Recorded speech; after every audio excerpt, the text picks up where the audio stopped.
Hello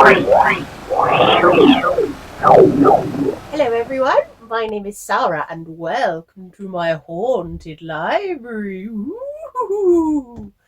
Yeah. So today I'm going to be talking about all the haunted house stories that I've read this week. I wasn't planning on just exclusively reading haunted house stories, but I read a book that inspired me. So I wanted to see how many I could read in the week leading up to Halloween. I love haunted house stories. It's one of my favourite tropes.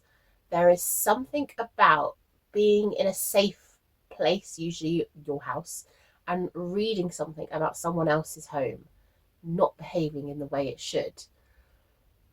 Do I want to be haunted? Absolutely not. If I see a ghost, I will poo my pants. I 100% will be running. Like in a cartoon, when the person runs through the wall and leaves like their outline, that will be me if anything appears in my house ever. But I do love to read about them. So I'm going to start off by talking about the book that inspired this video. And it's a non-fiction. This is How to Build a Haunted House, The History of a Cultural Obsession by Blackwell Baines. And this is kindly gifted to me by Profile Books. So thank you. I love you. And this is just such an incredible non-fiction read for this time of year, for all times of year. It was so fun. So we start off by looking at the house which started the Gothic novel. We're looking at Strawberry House Hill, which was made by Horace Walpole. Horace Walpole was the writer of The Castle of Otranto, the first Gothic novel. And we look at his house, which feels like it should be haunted, but was it? We look at what was going on at the time in society with spiritualism and ghosts, and how that may have inspired Horace Walpole. We read a little bit about his life, about how he created the word serendipity. I mean, that's quite cool in itself. That's a good fact. Just to warn you, if you do read this, she does spoil the entirety of the Castle of Otranto, but it is like 250 years old. I think that you'll be all right. And then so the rest of the book, we look at other places which are notable. We look at the Amityville horror place, both in fiction and in reality, because obviously the film house is not the same as the house where all those events truly, or well, some of them truly did happen. Some of the other things, we're still finding out if that's true. It depends on what you believe in. And then one of the chapters which I'm going to mention, which I actually found the most fascinating, was one about a place called Myrtle Plantation in America. And what to me made this chapter especially a standout was by looking at how in America, or plantation houses often are places you can stay. I mean, people get married there, which not for me. Don't think it should be for anyone. But also there's ghost tours and cottages named after places where slaves were killed. And so how much of this is educating the public and how much of this is exploiting the murder of slaves. And I just thought it was a really eye-opening chapter. I've never been to any of these places. I live in the UK and I've never been to America. But I just thought, like, looking at houses which have been haunted by both their past with their roles in slavery and murder, but also how the house is taken on that energy, the actual ghosts of the people who have been killed there and who served these people. And so yeah, it was just a really interesting chapter. And there's also a chapter about Sarah Winchester with the crazy house and was it haunted. Allegedly she made it to if she kept building the house, maybe she would not be haunted after the death of so many members of her family. But yeah, I don't want to go into all of them because it's a fantastic book and one I truly recommend. I had such a fantastic time reading it. By looking at all the varieties of haunted houses, the sort of ones we think of, the stately homes, like I say, the Amityville place, and how over centuries that has been viewed by people who lived there or visit there, and just how society has got this obsession with haunted houses. I mean, I'm one of them. Like I said, I don't want to be haunted, but I do like to read about them. So, yes, this was the book that inspired this week-long expedition into the hauntings of houses. And so, yeah, I highly recommend this one. And this is already out now. It came out a couple of weeks ago. The next book I read was on my Kindle, and that was September House by Carissa Orlando. Now, this one, my lovely Discord friends chose for me, and I'm so pleased that this one won. It was such a good time. So this one's been quite popular, but I'll still mention about what it's about. This is about Margaret and Hal, who find this gorgeous Victorian mansion, reasonable price. The house is in impeccable condition. They buy it. They both have always wanted a real home, one that they can put their roots in. Now the problem is, tiny little problem, is that every September the house bleeds, and there's pranksters who appear. And then after 4 years, Hal has told Margaret, no, I don't really want to do this anymore. And he disappears, and their daughter visits to try and find out what had happened. This was such a great read. What I really liked about this is that it started straight away. You're in the house, it's bleeding. You're like, oh, okay, all right, I'm in for the ride. And we sort of look back and forth as to how it first started and their reactions, and to why Margaret will not leave the house. She is fine. Well, fine. Who's truly fine with a bleeding house? But she decides, no, I love this house. I will live here with the ghosts, and we will just cohabit. I'll just, wait for October and the blood will all go. It'll be absolutely fine. It just was such an interesting ride, and every time I thought I knew where it was going, it went somewhere else. And I was just like enraptured in it. I read it in 24 hours. It absorbed me. It was just chef's kiss. And one of the things I think that made this such a good book as well is that the author, and I can't remember if she's a psychiatrist, psychologist, she's one of those things. I think with her background, it really helped with her characterization and her look at addiction and abuse and loneliness. And I think the book benefited by having someone with so much of an expertise in the human psyche.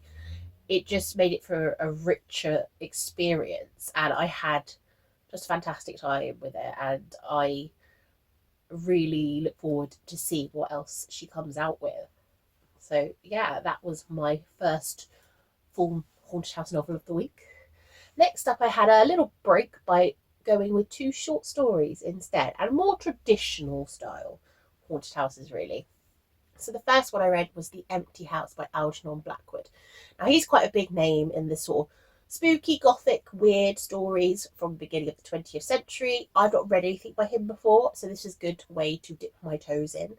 Yes, this is The Empty House, and this is quite short, and this is about a man and his aunt who get the keys to an incredibly haunted house, and they go there one night to just see if all the rumours are true. I mean, they're true. Yeah, they're true.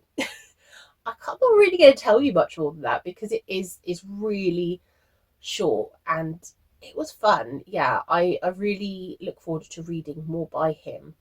I thought the description of the house, even though it was so small, everything was very clear and vivid in my mind, and I could sort of feel their coldness and the darkness sort of like seeping in, and their fears every time they heard a noise. I just thought it was a really good little addition to my haunted house reading.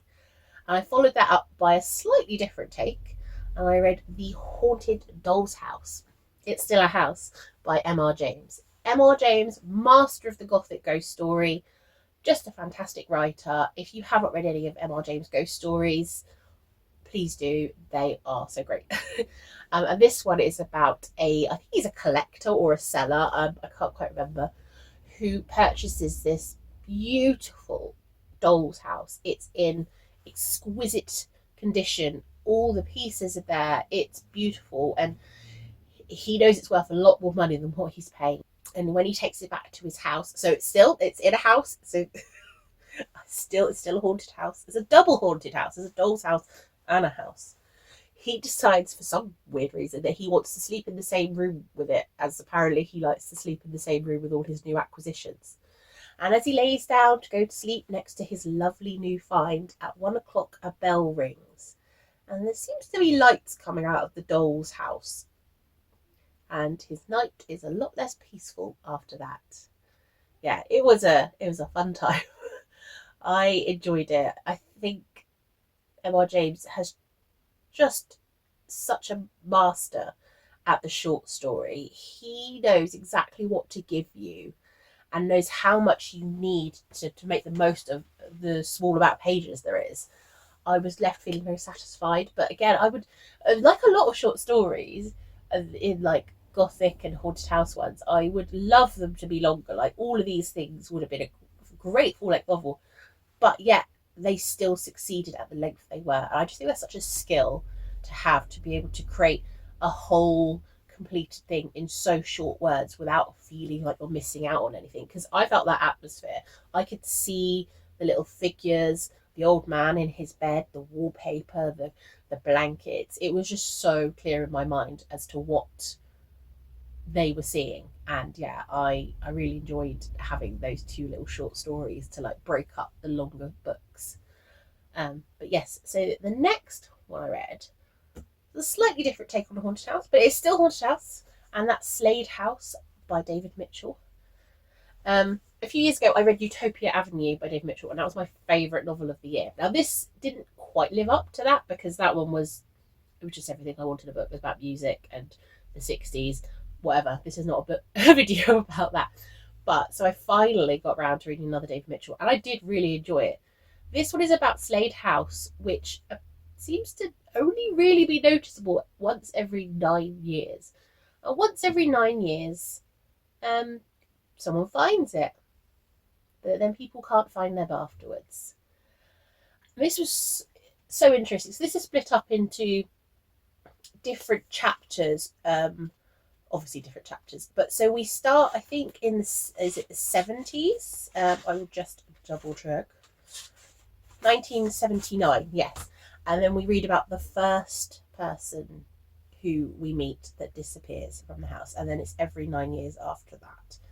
And you sort of slowly peel away what is happening and what is enticing them. And yeah, it was very strange at the end, but in like a good way. It's quite short. It's only 230 pages, but it felt like a very unique look at the haunted house novel. And also by doing it in every 9 years, you kind of saw a look at society at the time, and the thoughts on the missing people and the people who believe there is something weird going on with this house and the people that don't believe them.